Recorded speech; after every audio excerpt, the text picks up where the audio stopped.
स्वागत है आज के इस बेहद दिलचस्प विश्लेषण में। आज हम एक बहुत ही आम लेकिन कंफ्यूज करने वाली पहेली सुलझाने वाले हैं। आज हम सब मिलकर भाषाई जासूस बनेंगे।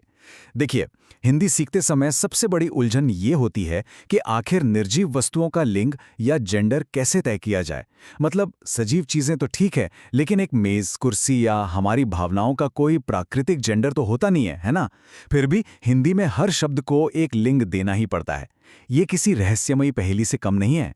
इस विश्लेषण में हम इसी पहेली को सुलझाने के लिए कुछ कमाल के नियम और एक ऐसा मास्टर हैक लेकर आए हैं जिससे बिना रटे हर शब्द का लिंग आसानी से पहचाना जा सकेगा। तो आज की इस चर्चा का मैप कुछ ऐसा रहेगा। पहले हम लिंग यानी जेंडर का बेसिक इंट्रोडक्शन देखेंगे, फिर सजीव और निर्जीव के बीच का फर्क, उसके बाद पुल्लिंग और स्त्रीलिंग पहचानने के नियम, और सबसे आखिर में उस कमाल के मास्टर हैक को सीखेंगे और एक छोटा सा टेस्ट भी लेंगे। चलिए बिना देरी किए शुरू करते हैं। भाग 1, लिंग, एक परिचय। आइए सबसे पहले लिंग के बेसिक्स को डिकोड करते हैं। अब सवाल यह है कि व्याकरण में आखिर लिंग होता क्या है। आसान शब्दों में कहें तो संज्ञा, सर्वनाम या क्रिया के जिस रूप से किसी व्यक्ति, वस्तु या भाव के स्त्री या पुरुष होने का पता चले उसे लिंग कहते हैं। सर्वनामों यानी प्रोनाउंस के मामले में एक बड़ा ही मजेदार फैक्ट बताता हूं। केवल सर्वनामों को देखकर लिंग का पता लगाना बिल्कुल असंभव है। उदाहरण के लिए, मैं शब्द अपने आप में कोई जेंडर नहीं बताता, लेकिन जैसे ही इसके साथ क्रिया यानी वर्ब जुड़ती है, रहस्य खुल जाता है। मैं जाता हूं सुनकर तुरंत पता चलता है कि ये पुल्लिंग है, और मैं पढ़ती हूं बोलते ही ये स्त्रीलिंग में बदल जाता है। मतलब क्रिया ही सर्वनाम की असली पहचान तय करती है। यहाँ भाषाओं के बीच एक बड़ा ही दिलचस्प कॉन्ट्रास्ट देखने को मिलता है। जहां अंग्रेजी में 4 लिंग होते हैं और संस्कृत में 3, जिनमें एक नपुंसक लिंग यानी न्यूटर जेंडर भी शामिल है। वहीं हिंदी में लिंग सिर्फ और सिर्फ 2 होते हैं, पुल्लिंग और स्त्रीलिंग। सुनने में तो लगता है कि अरे वाह, सिर्फ 2 कैटेगरी, ये तो बहुत आसान होगा। लेकिन सच बताऊं, असल उलझन यहीं से शुरू होती है। दुनिया की हर निर्जीव वस्तु और भावना को आखिरकार इन्हीं 2 श्रेणियों में से किसी एक में फिट जो करना पड़ता है। नपुंसक लिंग का कोई ऑप्शन न होने की वजह से ही ये पूरी प्रक्रिया एक दिलचस्प पहेली बन जाती है। भाग 2, सजीव बनाम निर्जीव। यहां हम स्पष्ट और थोड़े मुश्किल मामलों के बीच का फर्क समझेंगे। सजीव यानी लिविंग प्राणियों का जेंडर पहचानना तो सच में बच्चों का खेल है। मतलब यहां बायोलॉजी ने हमारा सारा काम पहले ही कर दिया है।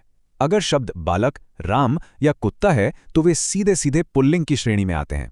वहीं सीता, लड़की या बकरी स्वाभाविक रूप से स्त्रीलिंग है। इसमें कुछ भी याद करने या एक्स्ट्रा दिमाग लगाने की जरूरत ही नहीं पड़ती। ये पूरी तरह से नेचुरल है। पर असली पेंच कहाँ फंसता है? निर्जीव वस्तुओं में। सजीव चीजें तो आसान है, पर एक कुर्सी, एक भावना जैसे गुस्सा या पत्थरों से बने मकान का लिंग कैसे तय किया जाए? इनमें तो कोई बायोलॉजिकल जेंडर होता नहीं है। यहीं पर कई लोग अटक जाते हैं और यहीं से हमारे भाषाई जासूसों का असली काम शुरू होता है। इसी उलझन को सुलझाने के लिए कुछ बेहद खास और लॉजिकल नियम बनाए गए हैं। भाग 3, पुल्लिंग के नियम। आइए देखते हैं पुल्लिंग शब्दों की प्रोफाइलिंग कैसे की जाती है। निर्जीव चीजों का जेंडर पहचानने के लिए सबसे बड़ा सुराग हमें शब्दों की बनावट और उनके आखिर में छिपी ध्वनि से मिलता है। इन ध्वन्यात्मक सुरागों को अकारांत और आकारांत कहा जाता है। अकारांत का मतलब है वे शब्द जो अ की छोटी ध्वनि पर खत्म होते हैं, और आकारांत का मतलब है वे शब्द जो आ की लंबी ध्वनि पर समाप्त होते हैं। ये छोटी सी ट्रिक शब्दों के लिंग को पहचानने का एक बहुत ही मजबूत बेस तैयार कर देती है। चलिए इसे कुछ उदाहरणों से समझते हैं। संस्कृत के ऐसे शब्द जो अ ध्वनि पर खत्म होते हैं यानी अकारांत तत्सम शब्द, वे हमेशा पुल्लिंग होते हैं, जैसे धन, जल और मकान। दूसरी तरफ हिंदी के ज्यादातर शब्द जो आ की लंबी ध्वनि पर समाप्त होते हैं, जैसे लड़का, छाता और पैसा, वे भी पुल्लिंग की ही कैटेगरी में आते हैं। मतलब सिर्फ शब्द की आखिरी आवाज पर ध्यान देने भर से ही शब्दों का एक बहुत बड़ा हिस्सा आसानी से सही जगह पहुंच जाता है। भाग 4, स्त्रीलिंग के नियम। अब बारी है स्त्रीलिंग शब्दों की पहचान करने की।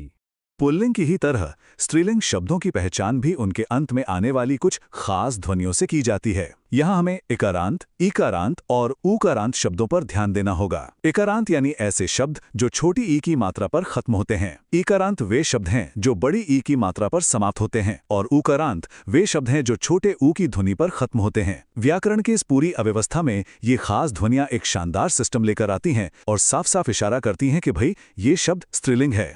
उदाहरण के लिए छोटी ई से जाति, बड़ी ई से नदी और छोटे ऊ से मृत्यु जैसे शब्द स्त्रीलिंग के बेहतरीन उदाहरण हैं।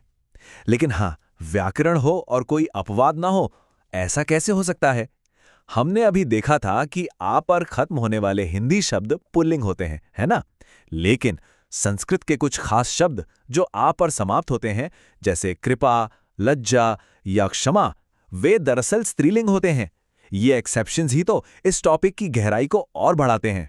भाग 5, वाक्य बनाने का हैक। यही है इस पूरे रहस्य को सुलझाने की हमारी अल्टीमेट मास्टर की। अगर वो सारे नियम और अपवाद याद न रहें तो चिंता की बिल्कुल बात नहीं है, क्योंकि ये जो हैक है ना, ये सच में एक गेम चेंजर है।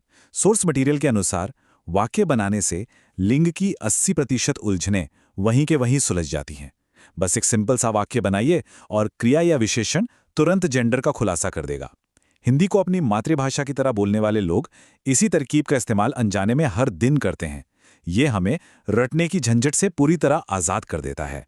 इस जादुई ट्रिक को इस्तेमाल करने का तरीका बहुत ही लॉजिकल है। इसके बस 3 छोटे छोटे स्टेप्स हैं। पहला कदम, उस मुश्किल शब्द को चुनें जिसका जेंडर पता करना है। दूसरा कदम, उस शब्द को लेकर एक बहुत ही साधारण सा वाक्य बनाएं जिसमें कोई विशेषण या क्रिया शामिल हो। और तीसरा आखिरी कदम, बस ये सुने कि वाक्य में इस्तेमाल हुआ विशेषण या क्रिया पुल्लिंग जैसा लग रहा है या स्त्रीलिंग जैसा। बस काम खत्म। चलिए इसे टेस्ट करके देखते हैं। मान लीजिए शब्द है खीर। क्या हम कहते हैं खीर मीठा होता है? बिल्कुल नहीं।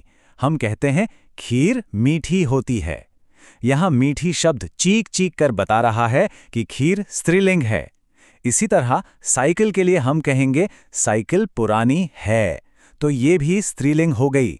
और लोहा, हम हमेशा कहते हैं लोहा मजबूत होता है, होती है नहीं, तो स्पष्ट रूप से लोहा पुल्लिंग है ना? एकदम जादुई तरीका।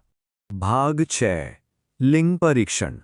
अब तक सीखी गई अपनी जासूसी स्किल्स को आजमाने का वक्त आ गया है।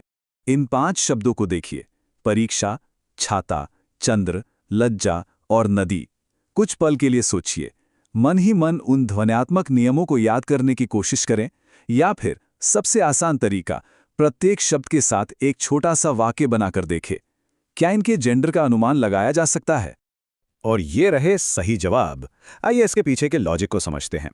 परीक्षा के लिए हम कहते हैं परीक्षा हो गई, इसलिए ये स्त्रीलिंग है।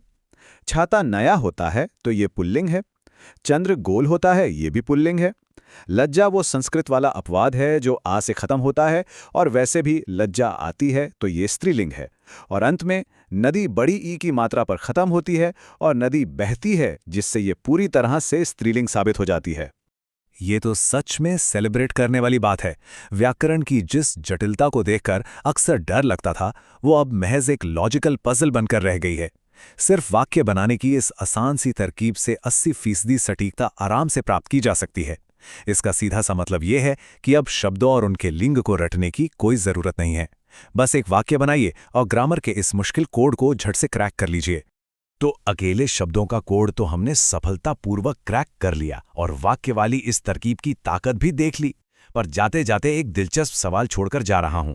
क्या होता है जब एक ही वाक्य में कई अलग अलग वस्तुओं को और या जैसे शब्दों से जोड़ दिया जाता है? तब पूरे वाक्य का लिंग किस वस्तु के आधार पर तय होगा?